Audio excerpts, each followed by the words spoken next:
Welcome back. Barrister साहब, मैं आपसे ये जानना चाह रहा हूँ, जिस तरह एक मौलाना साहब ने भी रात बात की, बैरिस्टर गौहर ने भी कल असेंबली के फ्लोर के ऊपर बात की कि ये अथॉरिटी नहीं है इनके पास।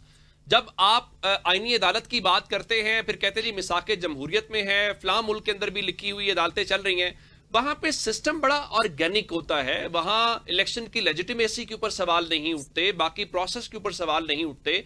तो आप जब मिसाके जमहूरियत की यहां तक बात करते हैं कि वहां हमने तय किया हुआ है आईनी अदालत का, तो वहां पे फेयर इलेक्शन के मुतालिक भी आपने तय किया हुआ था, सिविल सुप्रीमेसी के मुतालिक भी था। उन चीजों के ऊपर क्यों नहीं आप लोग काम करते? जी, सब पे काम हो रहे हैं। ये जो 18वीं तरमीम थी वो सिविल सुप्रीमेसी के ऊपर आई थी। वो जो आपको अमेंडमेंट्स पता है जिसके ऊपर हमारे मुखालिफिन सुप्रीम कोर्ट चैलेंज करने चले गए थे, वो सिविल सुप्रीमेसी के ऊपर आई थी। देखिए, पाकिस्तान के अंदर मैं नहीं कहता कि इलेक्शंस अच्छे हुए हैं या होते हैं, लेकिन क्या सिर्फ एक इलेक्शंस हैं? जो इलेक्शंस पीटीआई जिसकी बलबूते पे हुकूमत बनाई थी, उससे बुरे इलेक्शंस कौन से थे? तो पाकिस्तान की तारीख और हमसे ज्यादा इलेक्शन से कौन डसा हुआ है? लेकिन हम चाहते हैं कि ग्रेजुअली हर चीज को बेहतर करना पड़ता है। देखिए, पाकिस्तान को पीटीआई का जो फैशिस्ट निजाम था, वो जाते जाते एक हाइब्रिड निजाम बना के गया है।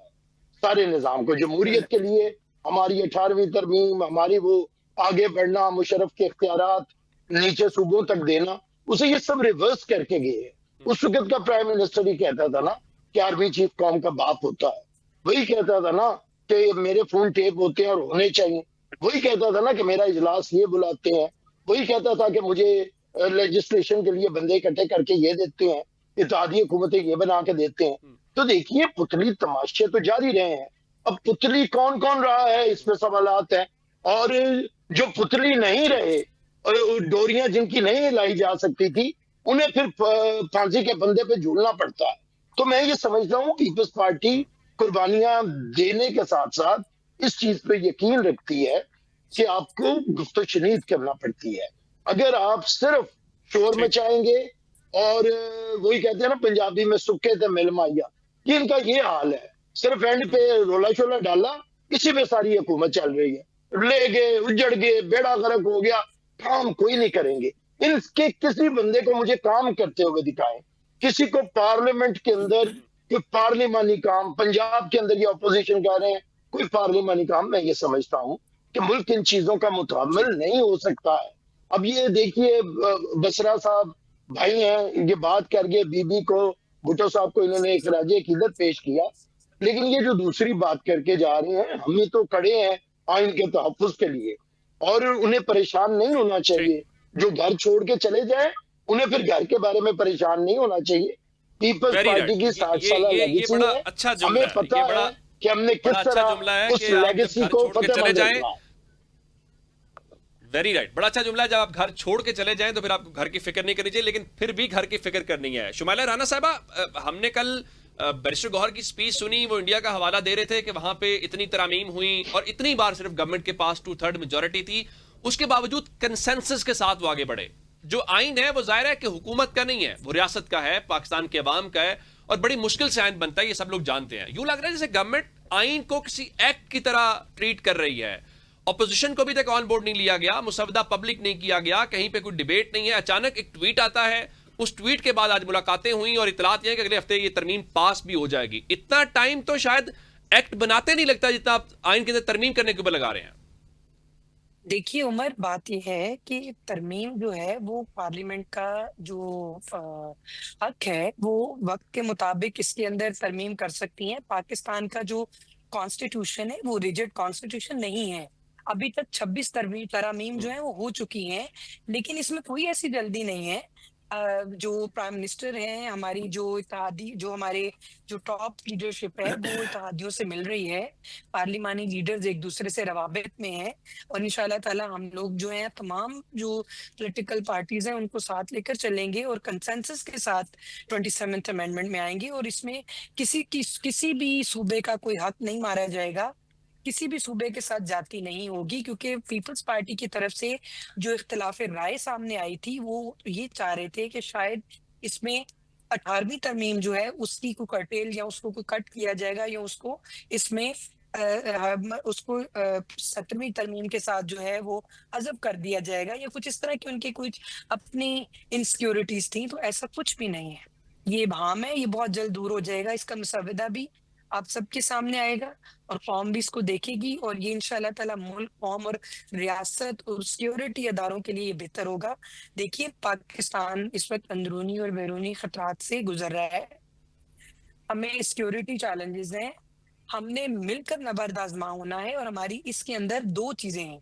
एक आईनी कोर्ट के बारे में, हम्म, एक इसमें जजेस की अपॉइंटमेंट का तरीकाकार जैसे जुडिशल कमीशन का होता है, इसी तरह जजेस की ट्रांसफर जो है, उसको भी उसके इख्तियारात हम्म। भी जुडिशल कमीशन को दिए जाएँगे। जब वो जजेस लगा सकते हैं, तो जजेस को ट्रांसफर करने के लिए फिर दूसरा तरीका क्यों अपनाया जाए? तीसरी बात ये है कि इसके अंदर मेरा ख्याल है कि जो हमारी जो अस्करी अदारे हैं, उनकी सुप्रीम कमांड और उसके मुतालिक भी कुछ जो इश्यूज़ होंगे, उसके अंदर डिस्कस किया जाएगा। और दूसरी बात ये है कि हम बहुत सिक्योरिटी जो हमारे इश्यूज़ हैं, इस पे हम बहुत ज़्यादा बात नहीं कर सकते क्योंकि हमें इस वक़्त जो है वो हम्म। जो फितनतुल ख़वारिज जो है उसने सर उठाया। हमने रिसेंटली भारत से एक बहुत बड़ी जंग लड़ी। अभी हमने अफ़गानिस्तान के दाँत खट्टे किए हैं।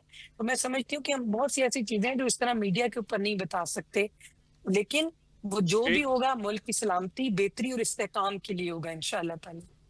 बेहतरी इस्तेकाम के लिए आगे बढ़ना है। अच्छा बसरा साहब देखें, नंबर के हवाले से तो आप बेशक ये कहते रहें कि इनके पास अथॉरिटी नहीं है, लेजिटिमेसी के सवाल उठाते रहें जो कि मौलाना साहब ने रात को उठाए हैं, लेकिन जाहिर है फैक्ट तो ये है कि तरमीम का नंबर उन्हें कर लेना है, मंजूरी भी हो जाएगी, सब कुछ हो जाएगा। अब मसला है ये है कि अपोजिशन की ऑप्शंस क्या हैं। अपोजिशन जो है अब मुलाकात कर रही है, जाहिर है एक ये अच्छी तजवीज़ है।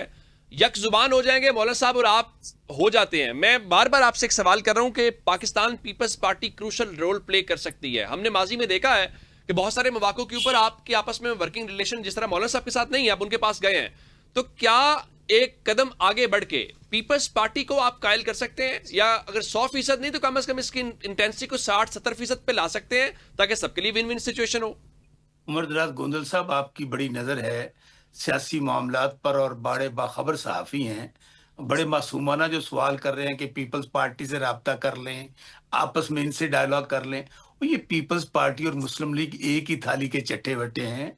ये आपको जो नूरा कुश्तियाँ और ये आपको नज़र आ रही हैं ना, ये सब अंदर से एक हैं। उसकी वजह देखें, सियासतदान जो होता है, जो सियासी जमातें होती हैं, वो अवाम के सर पे होती हैं।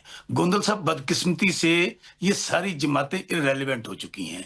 मैं यकीन से कह सकता हूं कि आप फेयर एंड फ्री इलेक्शन करा दें मुल्क के अंदर, तो ये 17 सीटें मिली थी ना मुस्लिम लीग नून को, इन बेचारों को 7-8 सीटें नहीं मिलेंगी। अब ये पीपल्स पार्टी की बात करते हैं, इतनी बड़ी जमात थी जो फेडरेशन की जमात होती थी। उन्होंने कहा ना, घर से चले जाएं तो घर के मुतालिक बात नहीं करते। मेरा दिल दुखता है। इतनी बड़ी पार्टी थी, आपने, मैं यकीन माने, जब पार्टी छोड़कर आया, मैं कभी सोच ही नहीं सकता मैंने पीपल्स पार्टी छोड़नी है। लेकिन आज मैं अल्लाह का शुक्र अदा करता हूं कि मैंने उस पार्टी को छोड़ दिया जिसका जो खुद आइन बनाने वाली थी, आज उसी आइन का वो कत्ल कर रही है। आज अपने सियासी मफादात के लिए, ज्यादती मफादात के लिए, दौलत बनाने के लिए, दौलत को बचाने के लिए आज कत्ल किया जा रहा है, आइन का भी, जमहूरियत का भी, सियासत का भी, अखलाकियात का भी। इसलिए मेरे भाई, इन किसी विचारों से बात करने का फायदा नहीं। उसकी वजह, ये दोनों पार्टियों को इनके मोहल्ले वालों ने और घर वालों ने वोट नहीं दिया। हमारा स्टांस बहुत क्लियर है। इस जाली और फ्रॉड असेंबली के पास कोई इख्तियार नहीं है किसी किस्म की आइन में तब्दीली करने का। अगर आइन में तब्दीली करनी है तो मेरे भाई वो अवाम का इख्तियार है, अवाम के नुमाइंदों का इख्तियार है। इसलिए आप कह रहे हैं पीपल्स पार्टी से बात करें, मैं फिर कह रहा हूं कि ये बेचारे तो इतने मजबूर हैं कि ट्वीट करते हैं, बिलावल साहब ये देखें जी, हमें ये मसवदा दिया गया है, ये भी टोपी ड्रामा है। उसका क्या, देखें ये करेंगे जनाब, हम जलसे जुलूस भी कर रहे हैं। उसके बाद देखें जी, हमने 18वीं तरमीम बचा ली। ये सब उसी तनख्वाह पे काम करेंगे। बिल्कुल ठीक, डिस्कशन जारी है। जरा मुझे ब्रेक का कहा जा रहा है, ब्रेक के बाद वापस आते हैं।